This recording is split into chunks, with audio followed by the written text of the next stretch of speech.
गिबियावनो खुलुमबाय। चिरां जिल्ला दुलाराय बर' फरायसा आफादनि बानजायनायजों दिनैहाय बेलासि समाव जोङो चिरां जिल्लानि सिङाव थानाय गासै बर'नि माहारियारि आफाद आरो समाजारि आफाद खौसेनो जोङो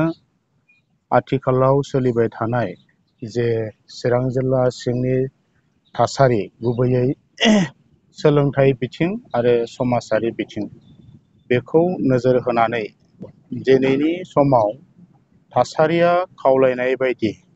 दिनै गासै माहारियारि आफादा ज' जानानै दिनै बे खौरां मेलखौ जोङो लानो गोनां जादों। आरो दिनैनि बे खौरां मेलाव बाहागो लानो हानाय गासैबो जोंनि बर'नि खौरां बिजों पर्टेल मिडियानि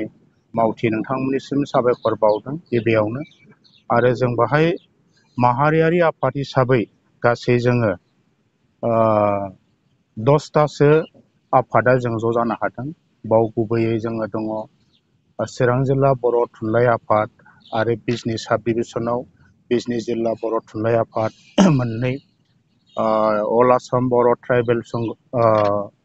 संघनि मोननै, बाहाय चिरां डिस्ट्रिक्ट आरो बिजनि डिस्ट्रिक्ट, बर' गुदि फोरोंगिरि आफाद दं चिरां जिल्ला, बर'नि बाथौ गौथुम दं, बर'नि हारिमु आफाद बिजनि जिल्ला आरो चिरां जिल्ला, लोगोसे बर'नि बिमा गौथुम आफाद, जोङो जथायै दिनैहाय बे खौरां मेलनि गेजेरजों जोंनि समाजाव माखासे थासारिखौ नोजोर बोनानै जोङो माखासे खौरांखौ जों होनो नागिरदों। दिनै जोङो नुनो मोनदों जे आथिखालनि जोंनि बर'नि जि थासारि, स्पेसियेलि समाजारि बिथिं, बेखौ जों नोजोर होदों। आरो गुबुन मोनसेया जाबाय फैबाय थानाय समाव जोंनि जे इयुन जोलै हान्जा, फिउचार जेनेरेसन बा फरायसाफोरखौ जोङो गुन गोनां सोलोंथाइ बा बिथांमोनखौ जों स्किल दानानै होनो हानायनि जि मोनसे परिबेस आरो समाजाव जि गाज्रि मोनसे थासारिया जोंनाव थाब थाब सोलिबाय थादों, बेखौ नोजोर होनाय जादों। जोङो नुनो मोनदों दिनै चिरां जिल्लानि सिङाव नैबे मासनि गेजेरावनो गोबां दुखुनांथाव जाथायफ्रा जानानै थांबाय। दिनै उन्दै बैसोनि मानसिफोरखौ रेप खालामनाय, गिदिर गिदिर बैसोनि मानसिफ्रा दिनैहाय बेबायदि दुखुनांथाव आरो लासिंसिं जाथायफ्रा जोंनि चिरां जिल्लायाव जानानै थांबाय। आरो बेजों लोगोसे रेपनि अनगायैबो दिनै हिउमेन ट्राफिकिं, चाइल्ड ट्राफिकिं बायदिसिना जि हाबाफारि बियो सोलिबाय थादों। आरो बेजों लोगोसे मार्डार केस, बेबो दिनै जोंनाव जाबाय थादों। आरो गुबुन गुबुन बिथिं जे हाग्रायाव जुनारफोरखौ जि मोनसे जोंनि मानसिफ्रा इनाय नोजोरजों मैहुर खालामनाय, हाग्रानि सम्पतिखौ धंस खालामनाय, बेफोरबायदि परिबेसा नुबाय थादों जोङो। दा बेनिखायनो बैफोर गासै थासारिखौ जोङो दिनै नोजोर बोनो गोनां जादों। बेनि अनगायैबो जों नुबाय दिनै जोंनि समाजाव ओरैबायदि मोनसे ट्रेन्डआ मोनसे रेपिड रेटआव आवगायनायखौ जों नुदों। बे जाहैबाय जे समाजनि नियम निथि आसार खान्थि दिनैहाय बायफ्लेनानै दंबाबो गोरोन्थि बुंनाय जानाय नङा बायदि जों मोनदों। मानोना दिनै समाजाव गार्जेन दं, जोंनाव समाजनि गावबुरा दं, प्रेसिडेन्ट सेक्रेटारि दङ, बायदि रोखोम धोरोम आफाद दं, बिबानगिरिफोर दं। दा बिथांमोना दिनै समाजखौ माबायदि दैदेनदों, जों बेनि सायाव दिनै साननो गोनां जादों। आरो बेखौ लानानै पुनर जोङो समाजखौ गोख्रों खालामनांगौनि सार्थआव दिनै जों आफादफोरा जावरिखांनो मोनसे बायद' जादों। मानोना दिनै जोंनि न'खरनि गार्जेन, दिनै जोंनि समाजनि दिथागिरिफ्रा नांगौ जखानि जि जोङो समाजखौ बेंनांगौ, जोंनि जेनेरेसनखौ बिथांमोना नोजोर होनांगौ, बेखौ खालामनायाव माखासे बिथिं जों फेल जानाय नुदों, फेल जानाय बायदिखौ जों मोनो। बेनि खारना जाहैबाय दिनै गोबां रिमट एरियानिफ्राय, गामिनिफ्राय बा गोबां जोंनि बिमा बिफाया मिथियाजासे बा समाजनि नियम निथिखौ दिनै हाद्रि सारनानै हेव खालामनानै दिनै जोंनि माखासे मानसिफ्रा एन्टि ससियेल जि एक्टिभिटि बा इलिमेन्ट बाहाय दिनै इनभल्भ जानायखौ जों नुदों। दिनै जोंनि हिनजावफ्रानो जा, हौवाफ्रानो जा, दिनै बैसो जानायानो जा, बैसो उन्दैयानो जा, दिनैहाय मा जादों, समाजनि बिर'धि, जायखौ समाजाव जोङो सोलिबोआ आरो लुबैया, बेबायदि कान्दफ्रा दिनै टाउन सेरेफ्राव दिनै बेंटल गेट बायदियाव दिनै सापागुरि बायदियाव दिनै जि फ्रन्ट एरियायाव बा हाइवे सेरफ्राव जेरै धाबाफोर दं रेस्टुरेन्टफोर दं हटेलफोर दं सेलुनफोर दङ जेरै इउनिसेक्स सेलुन स्पा सेलुन बेफोर सेलुनफ्राव बैबायदि माखासे जि एन्टि ससियेल जि माखासे एक्टिभिटी बा एलिमेन्टफोरनि जि मोनसे थावनि जों दिनै नुनो मोन्दों आड्डा आरो बिनि गेजेरजोंनो दिनै उन्दै बैसोआवनो रेप जानाय उन्दै बैसोआवनो हाबा जानाय माने गुबुननि हिन्जावा गुबुननि हौवाजों बायदिसिना मोनसे अबैध जि सम्पर्कआव माने लिप्त जानाय जों बेखौ नुबाय थादों आरो बेफोरनिफ्रायनो जागायनानै दिनै फैयै फैयै बे कान्दनिफ्रायनो दिनै समाजाव बिराद गिदिर मोनसे जाथायफ्रा फैदों जेरैहाय माने माइनर एजखौ रेप खालामनाय आरो मार्डार केस जानाय बेफोरनिफ्राय फैदों दा गतिके दिनै जोङो बर'नि माहारियारि आफाद आरो समाजारि आफाद हिसाबै जों मोनदांदों जे बे गासै जोंनि थासारिफोरखौ दिनैनि दिनाव जों गैया खालामनांगौबा बा बेनि सायाव जोङो खामानि मावनांगौबा मोननै लेभेलजों जों खामानि मावनांगोन जों बेखौ मोननांगोन गुबुन मोनसेया जाबाय सरकारि भाबै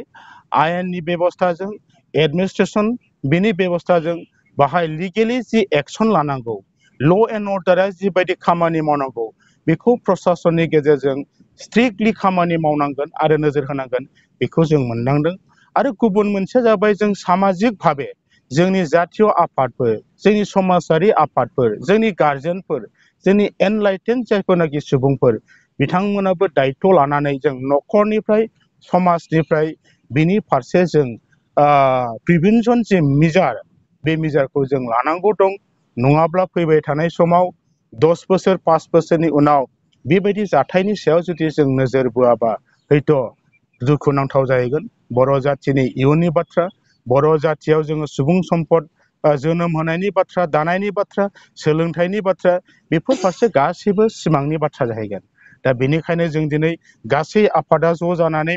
बिनि सायाव जों गोख्रोङैनो जोङो जोंनि जि जिल्ला प्रसासन आरो जोंनि बिटिआर खुंथाय बिथांमोनखौ जोङो मेम'रेन्डामनि गेजेरजों जों खावलायगोन मेम'रेन्डामखौ जोङो समनिहानि गेजेराव होगोन डिसिजों एसपिजों जोङो सावरायलायनानै मोनसे बयनिबो इनिसियेटिभनि गेजेरजों बयनिबो मोनसे सांग्रांथिनि गेजेरजों बेफोर थासारिखौ दिनैनो 100% नङाब्लाबो जोङो बेखौ कन्ट्रल खालामनो हानाय बिनि जे माखासे बेबस्था आयेनगत बेबस्था समाजारि बेबस्था बेखौ मावलांनायनि जों पर्यालोचना खालामगोन आरो जों डिस्ट्रिक्टखौ जों खावलायगोन निस्सय बे जोंनि थांखि आरो जोङो समाजारि आफाद हिसाबै जोङो बे इसुफोरनि सायाव दिनै जोङो रायजो राजानि गेजेराव समाजनि गेजेराव जोङो हाबफैनायनि जे मोनसे थांखि आरो जि मोनसे बिनि हाबाफारिनि जों सिडुल बेखौ अलरेडि खालामबाय जोङो चिरां जिल्लानि सिङाव गासै 36 जोंनाव इउनिट एबसु दङ आरो बे 36टा इउनिट एबसु अफिसाव मोनसे इउनिटनि आन्दाराव गैयाब्लाबो 20टा बबेबा 50टा बबेबा 80टा बेबायदि मोनसे गामि दं बै गामिनि मुरब्बिफोर जोङो गुबैयै प्रेसिडेन्ट सेक्रेटारि गावबुरा आइजो आफाद सेल्फ हेल्प ग्रुपनि दैदेनगिरि क्लाबनि दैदेनगिरि धोरोमनि आफादनि दैदेनगिरि बिथांमोन बायदिसिना जोंनि सेंग्रा सिख्ला लाइमोन बिथांमोनखौ लानानै जोङो बे गासै थासारिनि सायाव जों बिथांमोनखौ सांग्रांथि होगोन आरो जोंनि जि होबथानायनि जि बेबस्था बेनिफ्राय जों रैखाथि मोननांगौनि जि राहा लामा बेखौ जों समाज नाङैनो बिमा बिफानिफ्राय न'खरनिफ्राय जागायनानै बयबो गोख्रोङै खामानि मावगोन बेखौ जों नोजोर बोनानै गाबोन जोङो बे हाबाफारिखौ सान्तिपुर आरो दागगिरि बे मोननै जायगानिफ्राय जों जुथायै ज' बाहागो लानानै जों रायजो राजाफोरजों सावरायहैगोन आरो रायजो राजाखौ जों खावलायगोन जे थांनाय समाव जों नुदोंमोन बर' समाजनि जि जोंनि पान्डुलिपि जोंनि समाजारि बेबस्था बेयो जोबोद गोख्रोंमोन जों बयबो मिथिगौ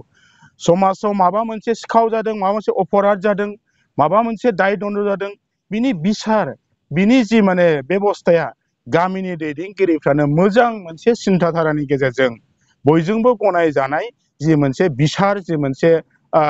बिजिरनाया जायोमोन नाथाय दिनैहाय बर' समाजाव जि मोनसे बे आखुथाय जि मोनसे ट्रेन्ड 20 बोसोरसोआव समाजनि जोंनि दैदेनगिरिफ्रा बिनि फारसे दायित्व लानायाव माने आवगायनो साहस मोना जादों बेनिखायनो जों नुदों दिनै समा खावलायबाय जोङो माहारियारि आफाद समाजारि आफादा जों गोख्रोङै जोङो मोनफ्रोमबो गामिनि दैदेनगिरि आरो समाजजों दं नोंथांमोना बिनि बेबस्थाखौ लाफिननांगौ आरो नोंथांमोननि सुखु दुखु नोंथांमोननि जायखिजाया परिबेसावनो जों आफाद हिसाबै समाजखौ सुद्रायनांगौनि सार्थआव जोंनि हारिखौ गोथोङै लांनांगौनि सार्थआव जोंनि हारिनि इयुन जोलै हान्जा सोलोंथाइ बिथिं आखल आखु दानाय बिथिं जोंनि हाबा मावनाय वर्क कालचारनि बिथिं आरो गासैबो बिथिं समाजखौ गोख्रों खालामनांगौनि सार्थआव जोङो गावबुराजों दैदेनगिरिफोरजों गासैबो गामिजों जों नोंथांमोनजों जेब्लायबो दङ बे बाथ्राखौ जों गोख्रोङै बिथांमोनखौ जों गाबोननिफ्राय बे हाबाफारिखौ लानो जोङो आवगायदों दा दिनै बिनि अनगायैबो जोङो नुदों माखासे दायथ'खौ जों समाजारि लानानैल'बो जानाय नङा जोबनायाव जोंनाव जिहेतु देशनि सिस्टेम दं कानुननि बेबस्था दं बे बेबस्थानि गेजेरजों जथेस्थ' खामानिखौ बिथांमोनखौ दायथ' लानांगोन दिनै जों नुदों मा दिनै जोंनि गथ'फ्रा मानो मोनाबिलियाव बाइक सालायथिंनानै फैयो 9आव फरायनायाव 10आव फरायनाय हायार सेकेन्डारि कलेजाव फरायनाय दिनै मोनाबिलियाव न' गारनानै मानो ओंखारबोयो बिथांमोना दिनै स्कप मोनदों बिथांमोना दिनै परिबेस मोनदों बाहाय दिनै ल' एन्ड अर्डारा बिसोरनि एगेन्स्टआव बा बि माने आयेननि सायाव प्रपारलि बिथांमोना खामानि मावनायमोनब्ला जोंनाव जिफोरनाखि स्पटफोर दं जिफोरनाखि मा होनो थावनिफोर दं जेरै धाबा दं हाइवे सेर सेर रेस्टुरेन्ट दं हटेल दं बे हटेलफ्राव धाबाफ्राव जों नुबाय माखासे जायगायाव माने मुखुलि भाबे उदाङै नामावसो बियो रेस्टुरेन्ट नामावसो बे हटेल ओंखाम जाग्रा नामावसो बियो साहा लोंग्रा सिङाव नोंथांमोना नाय बाहाय जौनि आड्डा सोलियो बाहाय माने इलिगेल भाबै जौनि आड्डा सोलियो बायदिसिना बाहाय मा होनदों समाजनि एन्टि ससियेल जे माने माखासे एलिमेन्टस माखासे एक्टिभिटिफ्रा बे सिङाव सोलिनायखौ जों नुदों दा बेनिखायनो जों बेखौ आयेननि गेजेरजों प्रखाखना गोख्रोङै खामानि मावनांगौ बेखौ जोङो सावरायगोन आरो बिथांमोनखौ जों खावलायगोन थांनाय समावबो जों खावलायदों आरो एबार जों गोख्रोङै खावलायसिनानै बिनि थाखाय जों बेबस्था लागोन बेखिनि बाथ्राखौ दिनै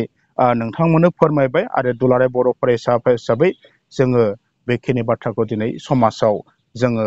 नोंथांमोननि थ्रुयै मिथिगोन आरो बयबो बुजिनो नाजागोन बेखिनिखौ खावलायबाय गोजोन्थों